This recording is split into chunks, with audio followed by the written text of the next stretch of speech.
Cerita diawali dengan ditangkapnya seorang pemuda yang bernama Sumanto. Warga yang melihatnya seolah-olah tidak terima apa yang Sumanto perbuat. Sumanto sama sekali tidak takut karena telah ditangkap oleh polisi. Saat akan dibawa polisi, Sumanto mengatakan kepada bapaknya untuk mengangkat nasi yang telah dia masak dan memakan tempe miliknya.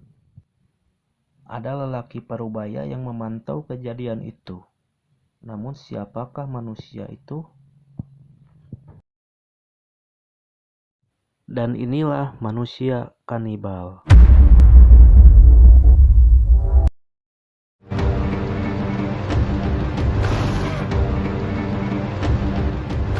Sumanto pun tiba di kantor polisi. Semua napi yang melihat bahwa itu Sumanto, mereka ketakutan. Alamak, Kemudian Sumanto mengeluarkan sebatang rokok jarco. Karena tidak membawa korek api, dia pun meminjam kepada napi untuk menyalakannya. Dan betapa takutnya mereka kepada Sumanto. Tak lama kemudian ada seekor kecoa lewat di bawah kaki Sumanto. Melihat kecoa itu, Sumanto langsung memakannya hidup-hidup. Hal itu disaksikan oleh tahanan yang lain.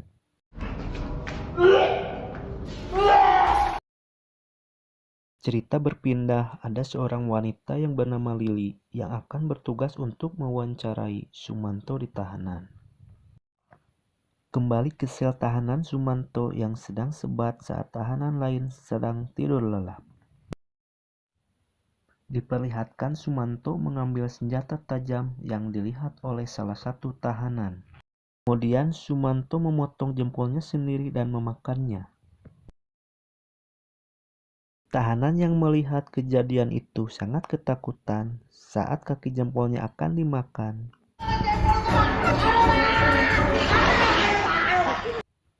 Namun untungnya semua itu hanyalah mimpi.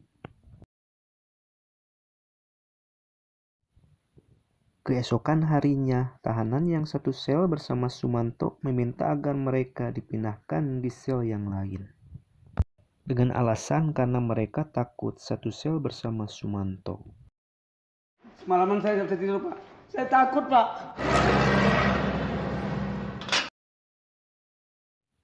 Tak lama kemudian Lili tiba di kantor polisi dan Sumanto menanyakan apa yang ingin dia ketahui. Apa yang ingin Mbak ketahui tentang saya? Karena alergi rokok, Lili merasa sesak napas, kemudian semua barangnya terjatuh. Saya alergi rokok. Diceritakan alasan Sumanto tertangkap polisi karena dia telah membongkar sebuah kuburan. Kemudian Lili mengatakan bahwa Sumanto telah memakan mayat manusia. Ya benar, memang benar. Namun, anehnya dia tidak merasa bersalah atas kesalahan itu. Ternyata alasan Sumanto melakukan hal tersebut untuk memuliakan orang yang telah mati. Tapi aku melakukan itu kan untuk memuliakan dia. Agar jiwanya tetap hidup dalam diri Sumanto. Kemudian Lili menanyakan untuk menceritakan masa kecilnya. Di masa kecilnya, saat Sumanto bermain dengan temannya, dia suka memakan jangkrik punya temannya. Karena tak terima, temannya mengajak Sumanto berkelahi. Di saat duel, Sumanto menggigit temannya. Karena hal itu, temannya tidak menyukainya. Hei, ajak kayak gue, curang teman. Setelah mendengar penjelasan dari Sumanto, Lili kembali ke hotelnya. Tapi di sana terdapat seorang lelaki parubaya yang mengikutinya. Dan ternyata dia adalah seorang yang memantau Sumanto di awal tadi. Kembali ke masa lalu. Sumanto memiliki seorang pacar bernama Rasmini. Saat tengah berduaan, Waryo datang dengan temannya. Karena tidak suka dengan Sumanto, Waryo mengganggu mereka berdua dan membuang sepeda Sumanto ke sawah. Karena tidak terima, Sumanto langsung menghajarnya. Melihat hal itu, tentu teman Wario tidak tinggal diam dan mereka membantu memukul Sumanto. Dari kejadian itu, Sumanto menyadari bahwa orang yang lemah selalu ditindas. Kemudian dia memutuskan untuk mencari ilmu kebal guna menjaga diri. Dia bertapa di sebuah tempat untuk bertujuan mendapatkan ilmu kebal.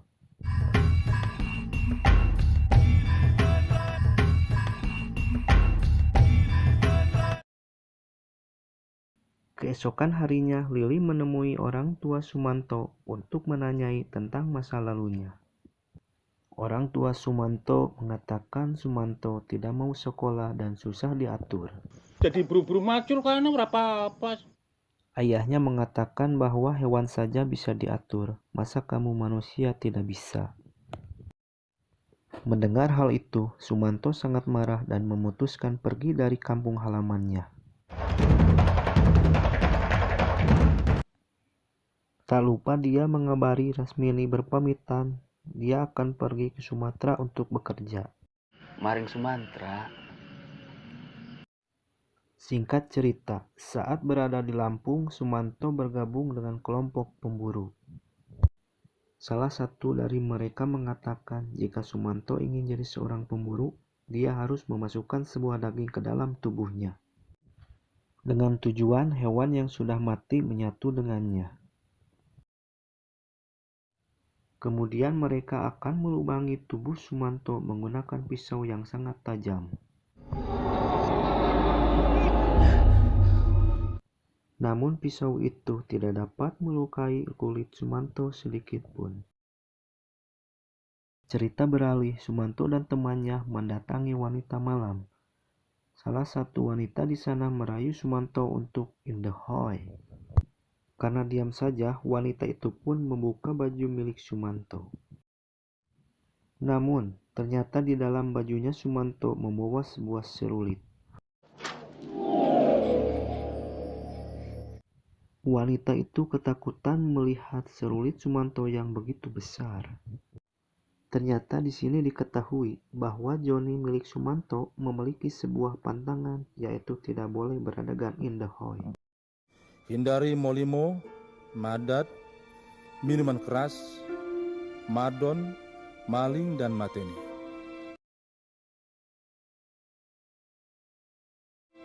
Karena wanita itu terus merayu, Sumanto menyuruh wanita itu memasukkan serulit ke dalam lubangnya. Masukkan ujung celurit ini ke dalam anunya, Mbak. Dan ternyata dia mau saja, dikira bakal kesakitan. Tapi kok dia keenakan.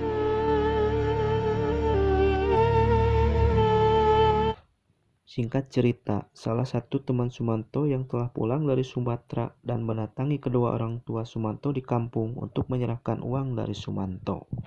Sebelum Sumanto memberikan uang itu, ternyata terjadi sebuah hal yang mengerikan. Sumanto dicegat oleh dua orang begunal tak dikenal. Karena Sumanto terus melawan, orang itu membacoknya. Karena Sumanto memiliki ilmu kebal, golok pun tidak mempan. Penjahat itu pun menantang untuk membacoknya. Namun saat dibacok, penjahat itu langsung tumbang tidak berdaya.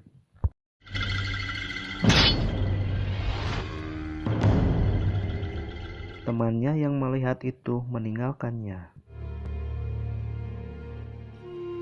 Sumanto melakukan sebuah ritual untuk menunjukkan sebuah penyesalan karena terpaksa membunuhnya. Karena kebingungan, Sumanto pun membawa mayat itu ke rumahnya.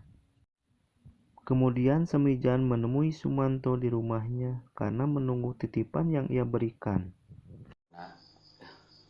Matur nuwun ya, Kang. Pada. Setelahnya Sumanto memotong-motong tubuh korbannya dan memasaknya hingga memakannya.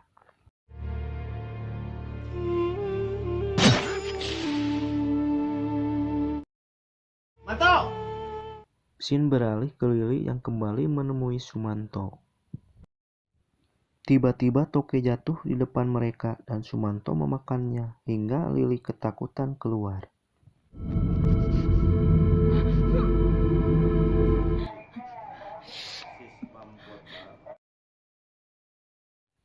Singkat waktu, Sumanto telah kembali ke kampung halamannya. Namun sayang, kekasih Sumanto sudah mempunyai anak.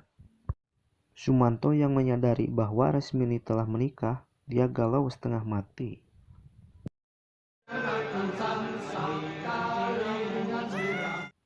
Ibunya mengatakan bahwa Rasmini menikah dengan Waryo, yaitu teman kecil Sumanto. Kayak si Waryo, batirmu. Di sini Sumanto mengatakan, "Kutunggu jandamu." Kapan ya dari Randa? Hush, Diperlihatkan Sumanto yang mendatangi tempat pengumuman togel Hong Kong. Ia kecewa karena nomor yang dia beli tidak tembus.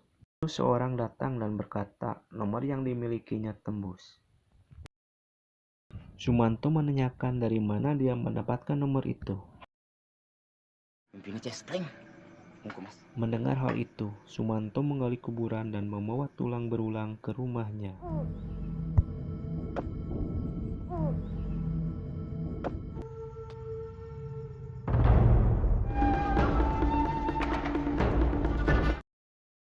Scene berpindah di mana ada orang yang sedang tahlilan. Kemudian tidak jauh dari tempat itu, seorang menggali sebuah kuburan.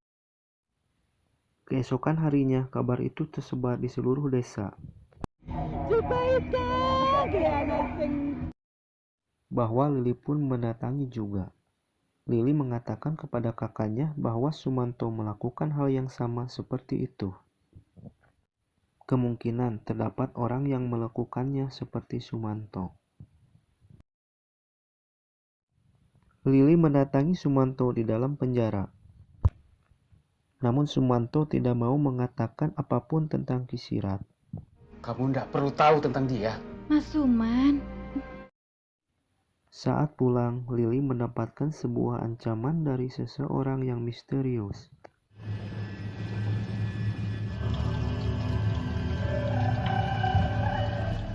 Keesokan harinya, Lili kembali mendatangi kedua orang tua Sumanto. Ibunya bercerita bahwa dulu Sumanto pernah ingin membunuh ibunya. Alasan Sumanto ingin membunuh ibunya karena tidak mau menuruti keinginan Sumanto yang ingin membeli sebuah moge. Yang kok angger biungmu dadi bojone bupati. Beruntungnya hal itu dilerai oleh Bapak Sumanto. Setelah mendengar cerita dari ibunya, Lili pulang ke hotelnya dan bertemu seorang laki-laki parubaya.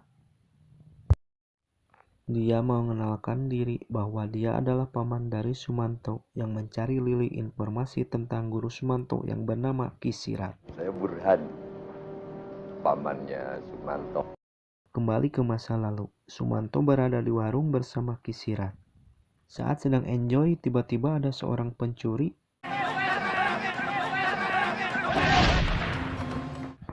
Di sini terlihat kehebatan Kisirat yang dengan mudah membungkukkan orang itu. Dan pelaku tersebut dibakar hidup-hidup oleh warga setempat. Makan. Kisirat yang mengetahui Sumanto ingin kaya raya. Ia menawari sebuah ilmu pesugihan, dan dialah yang mengajari Sumanto tentang menggali kuburan selama ini. Kembali ke Lili yang dihajar hingga pingsan oleh Kisirat. Kemudian Lili dibawa ke tempat rahasia miliknya.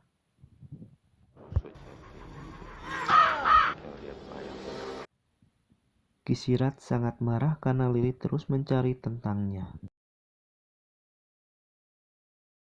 Ternyata lelaki yang sering muncul ini adalah guru Sumanto. Kamu Kisirat?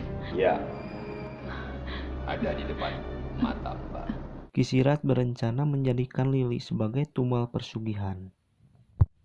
Dia juga berkata bahwa yang membongkar kuburan adalah ulahnya sendiri. Bongkar kuburan itu kemarin.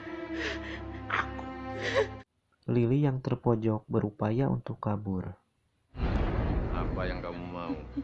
Kemudian Lili mendapatkan sebuah pisau. Dia mengancam Kisirat dia akan bunuh diri. Bisa-bisa membunuh diri saya sendiri. Jangan! Hal itu dimanfaatkan Lili untuk menusuk kaki Kisirat. Dan akhirnya Lili kabur dari tempat itu meski berdarah-darah.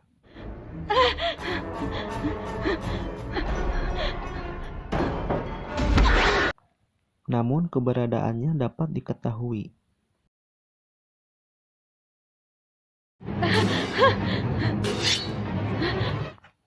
Karena sudah tidak dapat menghindar dari Kisirat, Lili berencana lompat untuk bunuh diri. Namun untungnya dia masih dapat diselamatkan. Ternyata Sumanto yang memberitahu bahwa ilmu Kisirat akan luntur jika berurusan dengan orang yang bunuh diri. Atau orang yang mati karena bunuh diri. Mendengar hal itu, mereka tertawa bersama. Saat Lili berada di hotelnya, dia dikejutkan Kisirat yang masih menerornya.